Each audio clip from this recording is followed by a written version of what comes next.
আসসালামু আলাইকুম।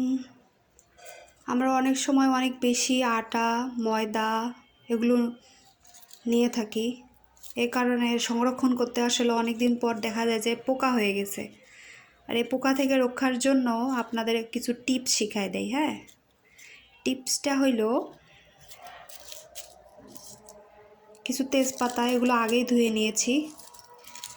তারপর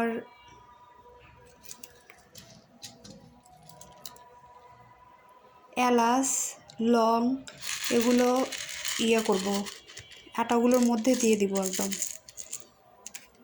দিয়ে এগুলো মিক্সড করে দিব। মিক্সড করে দিলে এগুলোতে আর পোকা হবে না, অনেক দিন ধরে আসলে তখন এগুলো খাওয়া যাবে। আর না হলে এভাবে যদি রাখা হয়, এগুলো না দিয়ে রাখা হইলে এগুলোতে সাদা সাদা কালো এরকম পোকা হয়, আর সেগুলোর কারণে আটাগুলো আমরা দীর্ঘদিন ধরে খেতে পারি না।